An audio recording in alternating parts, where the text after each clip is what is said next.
I want to introduce Elizabeth. She has been on the program earlier, so y'all have had an opportunity to meet her, but she is basically the other half of how all of this happens. So she does everything to do with the publishing, the editing, the marketing on the book side, everything to do with that. I have absolutely nothing to do with. She takes care of that whole piece. And well, I did design the cover. But aside from that, she did everything. And we really, really do appreciate the job that she's done. So can I ask you, can we just give her a round of applause? Thank you. And it's just another example of what happens when we collaborate, when we come together. We create something that's greater than just 1+1. So Elizabeth, it's all yours. It's your turn to share with our audience. Thank you. I'm so grateful to be up here with 4 amazing authors and to be able to share this day with all the incredible authors that we've had, both those that are here in person and those that are here online with us as well.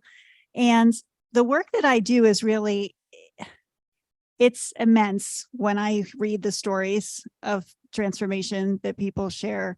I often get these chapters that people have written and I have to go lay down, honestly, after I read them, because I might think I know someone and then I don't know always the things that have inspired them to be living the lives that they're living, right? I get to see the good work they're doing in the world. That's probably how I met them, but I don't know what inspired that. And often that's from a dark place, right?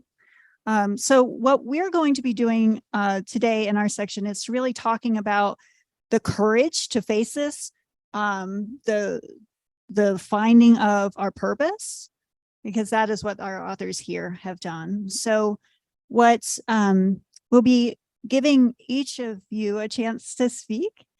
And we're going to, first of all, I'm going to introduce each of you and talk about the chapter a bit and ask you what inspired you to write. And so Chantal Brewster, you wrote about purpose and reclaiming my identity. Can you tell us a little bit about you and what inspired you to write your chapter? Hi, everyone. So for me, I would start off with, so I am a licensed associate marriage and family therapist, and my business is located in Manchester. And what pretty much led me to write this chapter is because of my upbringing. I was born and raised in Barbados in a single parent household with my mom and my 4 siblings. I am the second oldest in the sibling position and the first daughter. And so in the book, I talked about what I experienced at the age of 7 and up, being parentified, and what that basically entailed was me overseeing the responsibilities of my younger siblings. I have an older brother, but he did not have those responsibilities. So I pretty much took care of my siblings, making sure they got to daycare, school, back home, make sure that they ate, make sure again, I was the mother, the second mom. What was the other question? Sorry, I forgot. What inspired you? Oh, what inspired me? Yes. So when I migrated to America, I noticed that something within me felt like I was missing something. And what I was missing was the role that I took on as the parentified child with my siblings. And I felt very lonely, and what encouraged me to do the work I'm doing is to help empower and help others understand what it was like, or for them that have experienced being parentified. I did not know that was what it was called until I started doing therapy in my 20s and was told basically that this was quote unquote emotional abuse. And so with the work that I do in my private practice, I empower and encourage, others to rise above what they experience, especially in the Caribbean culture, in the Black and Brown culture, where it's something that was said to be normal, but in all actuality is not right. And so, encouraging growth, empowerment, understanding of who you are, and just, again, like finding your identity and reclaiming it if you lost it along the way. And that is why I chose to write about this. Thank you so much. And that's I love that we get to include this, because this is not a subject that we've talked about, I think, in any other anthology. I haven't had that included, this parentification. And I know it's something that I experienced a little taste of myself growing up, and is something that's in our family. And so I love that you help people through that specifically. And it's interesting too, that you talk about how you missed it, right? Often even when we shift into another experience, even if something is harmful for us, we can miss it, right? And so it can take some time to rebuild from that. So thank you. Noelle, yay, my dear. So your chapter is "If not today, when?" Right? Can you relate to that? I can. So I'd love to hear what inspired you to write your chapter. Welcome, everyone. I'm going to tell you a little bit about myself. That way you could kind of set the scene of why I wrote my book. So my name is Noelle Velez, and I have two hats that I wear in my professional life. One is in the nonprofit world. I work as an administrative manager, and I also do IT for a criminal justice nonprofit in Hartford. I've been there for 24 years. So I've worn many different hats and done different things in that nonprofit world. But I also have a business with my husband of photography. And one of the best things that I love about photography is capturing people, capturing them in that essence where they need us, right? Whether it's a wedding, it's an event, is headshot, baby pictures, maternity, you're capturing that person in that essence. And so my chapter was inspired by that, but also because of a loss. And it was really hard for me to continue writing the book when I started writing, the chapter. And I told Elizabeth and Marianne, which were working with me, that I had to take a little pause because I experienced a huge loss in my life. And I didn't write all the details in my chapter because I wanted it to be a little private. It was very traumatic, but I'll share it here. We lost our 5-year-old nephew over the summer due to a medical emergency. And so that trauma impacted me and how I was going to write about having courage when you're going through such a traumatic experience. But because it was the light of our life, that gave me the courage to continue writing my chapter about encouraging people to do the best that they can in their life. We go through many different traumas, and you could think about the traumas that you've gone into your life, but I give you permission. And in my chapter, I talk about wanting to do better things for yourself. Dig deep inside of you of who you are and give yourself that permission to do great things with your life. I titled it, "If Not Today, When?" because we don't know how long we're here. We don't know what's going to happen tomorrow. We don't know if we're going to lose a family member that is going to impact us for the rest of our lives. And so I am your forever encourager friend. I'm that one that is cheering you on, right? When I have a lot of stuff going on in my life, I like to be that friend that always give you the positive, like, you're going to do it. This is great. You're going to be, the best at it. And so in my chapter, I give you tips to be able to have a better life. What do you need to do to get out of that deep hole when you are in such darkness, right? And see the positive light when things are not going your way, whether it's health, whether it's in your career, whether it's, when you're going through something in your life that is so impactful. So that's what motivated me, to write my chapter. And I hope you guys enjoy it. I put a lot of heart into it and tears. And I think this is the first time I'm publicly speaking about what happened. The more I talk about it, the better it gets. But we're all friends, right? And so we all have experienced something that is sad, but at the same time, there's like a light at the end of the tunnel, right? You can never just sit there and be in that dark hole forever. So there's little things, the little lightness that will come up. And I just want to read one last part, the last section or the last paragraph on the chapter that I say, take chances, let your light shine bright, live your life and honor who you are, because others will adjust. Thank you.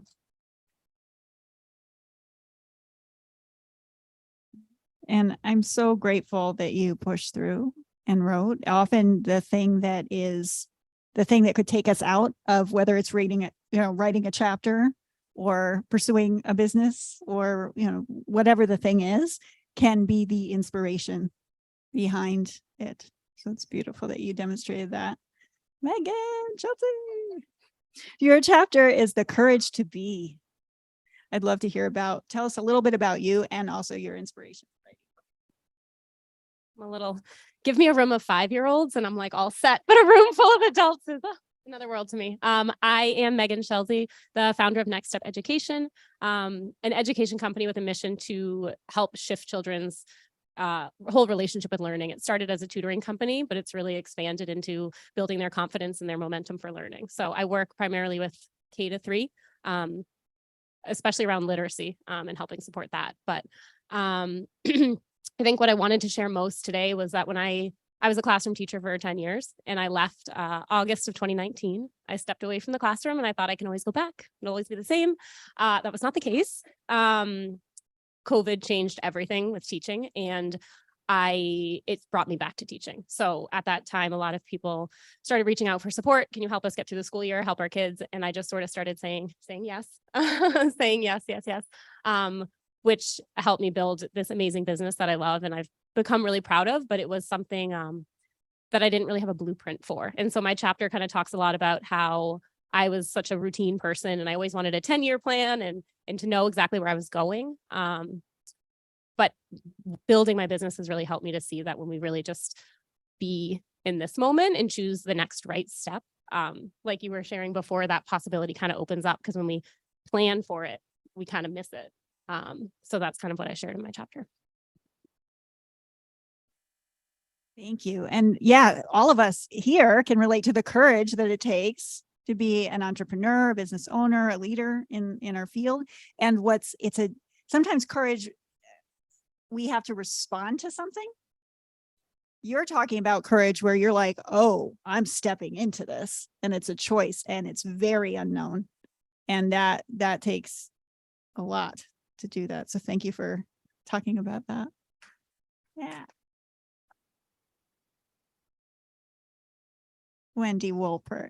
I love you so much, Wendy. Oh my goodness. Yes. Finally, I'm so delighted to finally publish a story because as you'll read, I was supposed to publish a story when I was 9 years old. So I waited a long time. So this is very exciting. Anyway, this is my family story. I'm a certified Jungian life coach and a CPA. And my mom is 97. And I wanted to write the family story before she passed. It was something that my cousin wanted. And we promised. And we have a very small family because most of them perished in the Holocaust. And when I wrote this story, when the idea came to mind, it was when the war broke out in Ukraine. I had no idea that this story would be published now. And when you read it, it's full of miracles. I wrote the highlights, that things are unimaginable that could happen. And they were in captivity for a while and they came out. And it's full of hope and full of just keep believing. And I'm just so proud of my mom, my aunt, for how she lived her life. And this got passed down. And we can create all the time, and we can create beautiful things. And we just shift. And I'm proud of my grandfather for having the courage to do what he did. So thank you all. Thank you all for listening, for reading. Thank you all for inspiring. And I'm just super grateful.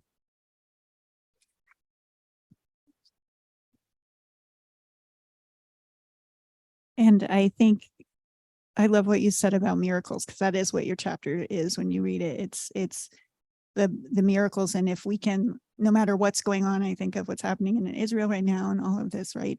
That we can think, expect the miracles, look for the miracles, and hold that in our heart for people when there's situations out of our control, right? So I'd like to talk specifically about courage and purpose, depending on what theme people were writing on. So Chantel, when did you know you found your purpose, and how did you find the courage to follow through?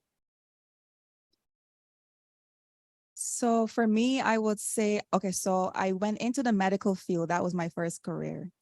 You know, it's not something I wanted to do, but when I migrated here, that was basically the narrative, the story. You need to go into the medical field, need to be a nurse, the whole nine. So Little did I know, little did my mom know, I just went along with it. But the moment that it dawned on me that I needed to be in the mental health field to be a therapist is when, so one day I was working in a local hospital in Hartford and in the endocrinology department, and one of the patients came in. I saw this patient every 3 months, sometimes more than that, depending on their issues. And they often talked about things, their mental health, like mental health issues, things that they were going through within their family dynamics. And that person was also of Caribbean descent. And so as they shared their stories with me and I offered like advice, help them problem solve, like, how to talk to their children, their spouse, relationship stuff, interpersonal, relationships and communication. They said to me, "You are in the wrong field." And so I was like, "What do you mean?" And they said to me, "You should be a therapist." And I was like, maybe. But I went back to my desk after seeing that patient and I looked up how to become a therapist. I Googled it. And that's where my journey started, right? Because even though I did go through therapy, I was married before, we went to couples therapy, I knew within myself that I had a message, I had something to share with others, even if it was one person, but I didn't know how to do that. So I did go back to school and I got my master's as a marriage and family therapist. And so again, within the realm of clientele that I see, I know within myself that I see so much transformation for them. And I know this because they share that with me. They tell me, right? So I feel it and I see it in them. And so I know that with my experiences as a child, as a young teen, what I went through, how I felt, right? It helped me to help them become better, to reclaim who their identity, figure out who they want to be, and, just live their best self, their best life. Thank you.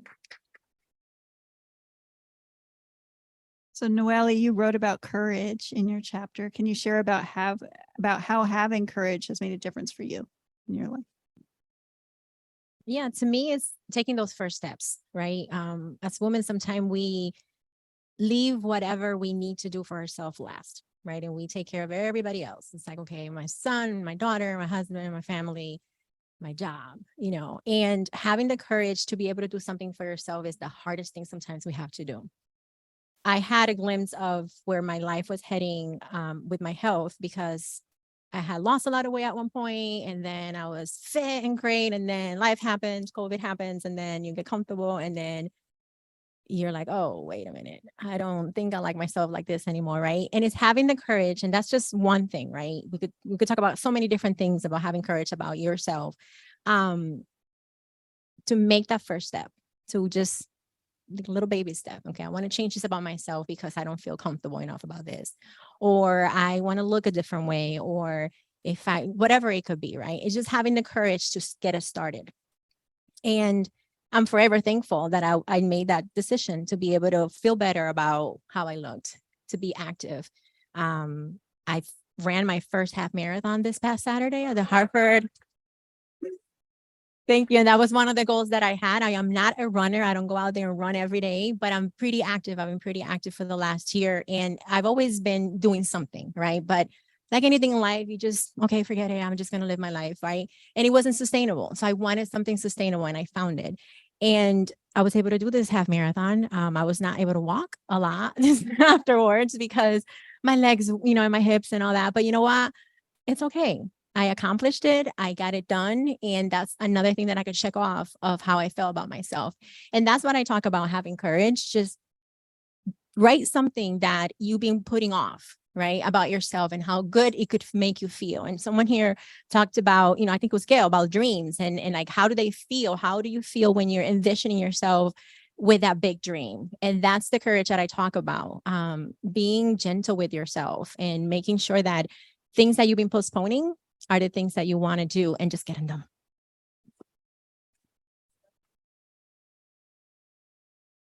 Oh, Megan, also you wrote about courage as well. Can you share about how having courage has made a difference for you in your life?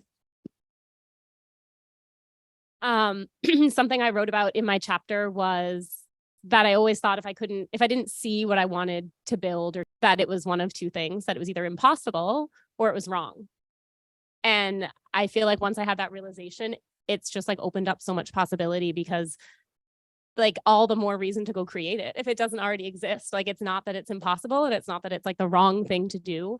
Because I felt that a lot when I left classroom teaching. I felt like, honestly, like shame in that. I felt like people were lifelong teachers, like nurses, like you committed to that career and that was it. So to walk away from classroom teaching felt like kind of like, what am I doing? Like I didn't know why I was doing it, but I knew that something inside me was calling me to do something else. I had no idea what the next 6 months would bring with the world and with education, but kind of choosing that courage to not be afraid, even though it didn't exist, or I didn't see anybody else around me. Still don't really see other people around doing what I'm doing in education, which is always a little bit like, should I be doing this? But it's also like, it's really cool because there's no blueprint, and it means that I get to create it in whatever way feels right for me. And it's been really wonderful to be able to impact so many kids. And even sitting here today, I look around, I'm like, even Elizabeth, who I feel like I've known forever, I've only known 3, 4, 6 months. And I think that's really cool to be able to come into a space where you don't know people and you just connect with them because you're on this journey to just create.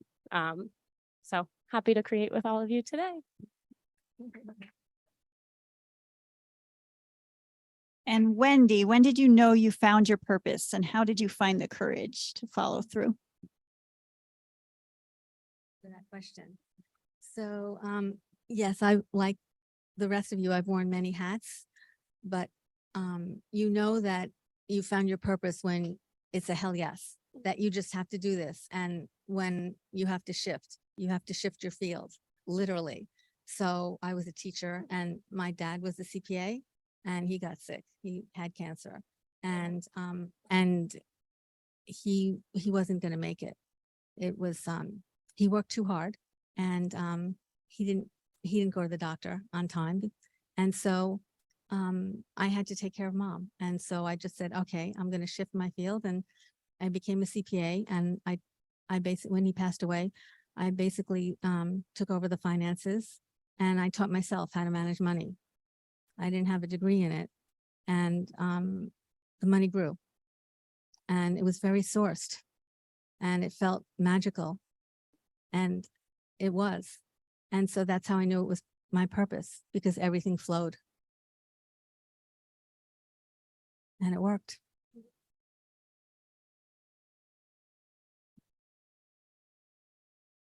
Thank you. Yes, that's interesting to feel the flow, and to look at your life like, ooh, where's the flow, and see if you can follow that. Thank you all so much for coming up here and being here today. We're going to shift into, I'm going to lead you through a guided writing meditation. So you can hang out here if you want, but you might want to write too. So you can, okay, awesome. Thank you. Let's give them a round of applause. Thank you. So